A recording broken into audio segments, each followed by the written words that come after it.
Tampa Bay Buccaneers star offensive tackle Tristan Wirfs will reportedly miss the start of the 2025 season, but if I were Baker Mayfield, I wouldn't be hitting the panic button just yet.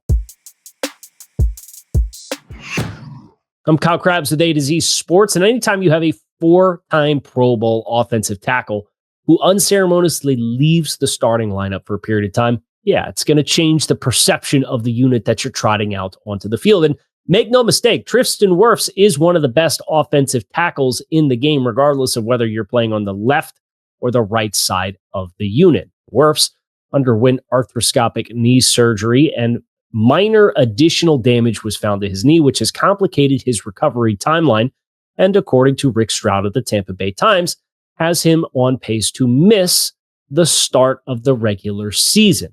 Now, this is where you look at continuity on an offensive line and why it is so important. Because yes, the downgrade from Wirfs to Charlie Heck, who's penciled in to be his replacement for a period of time, is a significant one. But Tampa found the opportunity to retain left guard Ben Bredesen, who was a starter and a sufficient level starter for this team in 2024. The team's first round pick in 2024 was Graham Barton, who has played tackle and guard and center throughout the course of his time playing football.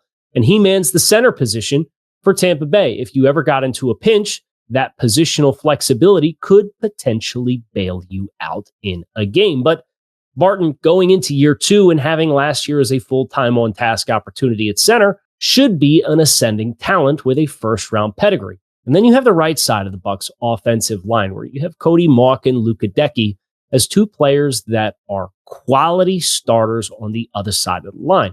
So while your protection schemes may ultimately change, and you may need to put that inline tight end to the left side a little more frequently to give a little extra support to your left tackle, who is not Tristan Wirfs, the Bucs have the other pieces along the offensive line and the time on task with them playing next to one another to be able to take this issue in stride at the beginning of the season. Now, when Wirfs comes back, that will change things once again, where now you could start to play games with, we're going to take our matchup opportunities at left tackle, leave him on an island. Maybe we'll turn the protection away. We could do more five-man protection and get everybody else out into the routes. Those kinds of things will eventually come. But a coaching staff's entire purpose is to serve as problem solving for the assets that you have on the field in the form of players.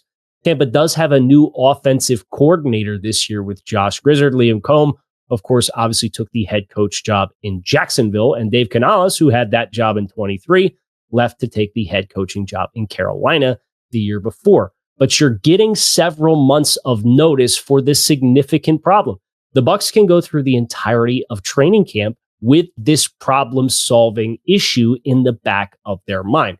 So no, it's not ideal that Tristan Wirfs is going to miss time, and he's one of the best offensive linemen in football. You want that guy out there, and if you're the owners at Tampa Bay, you want to see your cash that you're paying for payroll out on the field for the product as well. But you'd rather miss him at the beginning of the season than the end of the season, and you'd certainly rather have 2 months notice that you'll be without Wirfs for a period than not.